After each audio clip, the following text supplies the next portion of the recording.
unanimous vote of the war cabinet and the prime minister.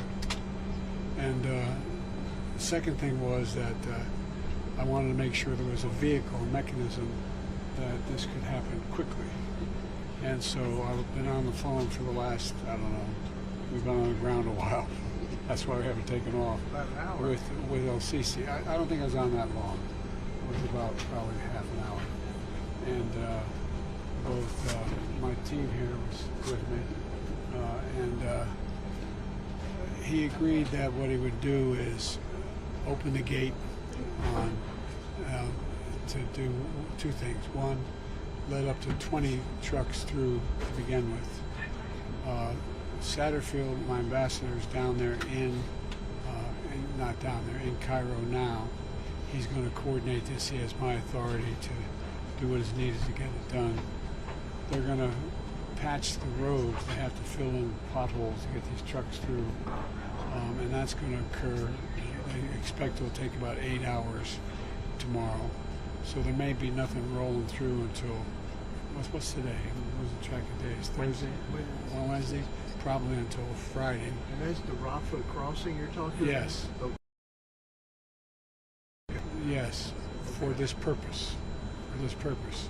Not to allow a lot of people out, but to open it up for this purpose. For humanitarian assistance. For the trucks to be able to get through. And is that 20 just trucks. Well, look.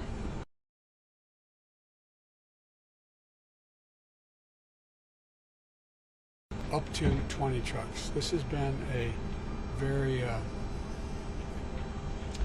blunt negotiation I've had. And so we want to get as many of the trucks out as possible. There's, I guess, 150 or something there. Not all of them will go. The first tranche, if there's a second tranche, see how it goes. The commitment is, if in fact we cross the border, the UN is going to be on the other side and then distributed it, which is going to take a little time to set up probably. But the point being that if Hamas confiscates it or doesn't let it get through, or just confiscates it, then it's going to end, because we're not going to be sending any humanitarian aid to Hamas if they're going to be confiscated. That's the commitment that I've made. And so the bottom line is that El Sisi deserves some real credit, because he was very accommodating, and quite frankly, as everyone I've spoken to thus far since this trip began. And but the Admiral is going to stick here, and the other team answering the real hard questions. I'm going to tell out of here before you start asking about the house. Were you disappointed that you had to cancel the stop in Jordan? No, I'm disappointed. Look, I came to get something done. I got it done. If I wasn't able to make it into Israel, I got it done. I get it done. This is, as you guys know, this was choose my words. Not many people thought we could get this done, and not many people want to be associated with failure.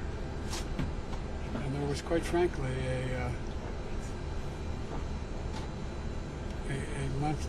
monthly hour or more discussion about whether to go. Because had we gone and this failed, then, the United States failed, Biden's presidency failed, etc., which would be a legitimate criticism.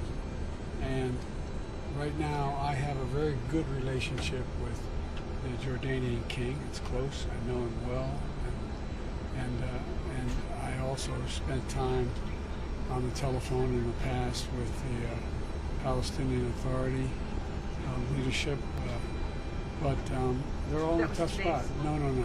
Just over the last 5 years, 10 years,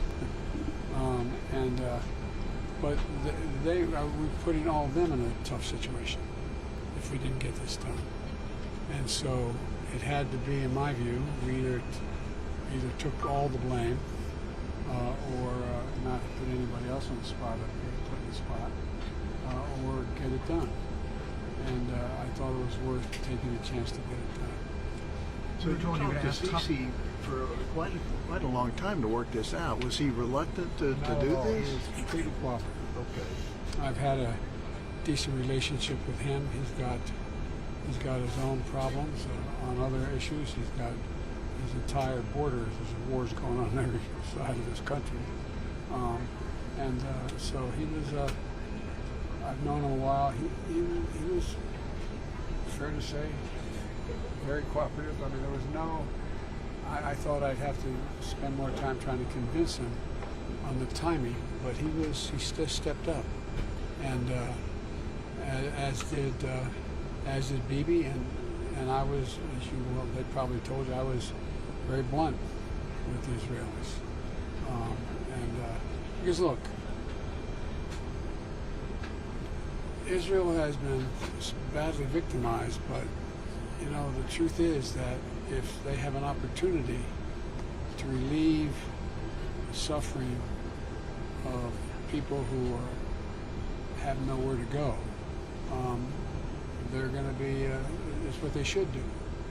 And if they don't, they'll be held accountable in ways that may be unfair, but that's what we do. And my point to everyone is, look, if you have an opportunity to alleviate the pain, you should do it, period. And if you don't, you're going to lose credibility worldwide. And I think everyone understands that. What about getting people out? We got people evacuated. The answer is we're going to get people out, but I'm not going to go into any detail with you now. All right, we got to wrap up, guys. We got to wrap Just it one up. thing, sir. You sir. said you were very blunt with the Israelis on the need to get humanitarian aid to Gaza, or what exactly? On everything. So, No, I was very blunt about the need to support getting humanitarian aid to Gaza. Get it to Gaza and do it quickly. All right. And that, Any more for the hospitals, sir? May I don't. may I ask you about? There's a report in the Times of Israel that says Biden officials have indicated to Israel in recent days that if Hezbollah initiates a war against Israel, the U.S. military will join the IDF in fighting the terrorist group. Not true. Not true. That was never said. Do you think there's a lesser chance now that Israel won't go in and into Gaza, and that can be averted? We had a long talk about that and what alternatives there are. Our military is talking with our military about what the alternatives are, but I'm not going to go into that either. Did you find Bibi receptive to the humanitarian argument you made? And Yes. Was there any pushback from him, or you felt that we were able to get across that? But we've had a number of discussions on this. It's not new. Look, I don't know what you picked up in Israel, but I got no pushback. Virtually none. Let me say it again. I got no pushback. From the Israelis or from all the partners here? All the partners. Virtually none. And this is, look, it's, anyway, but I'm hopeful we can get some Americans out as well of Gaza, and hopefully we can continue to work toward getting other Americans out through other means as well. Can you talk about the impact of meeting the survivors and the first responders? I mean, that's all personal. Look, I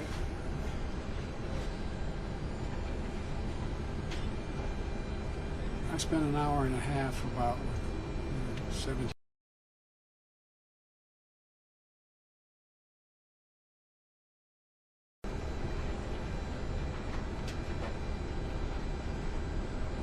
Virtually every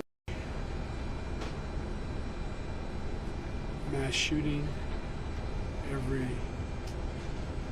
circumstance where a large number of people have been victimized and lost, I spoke with them.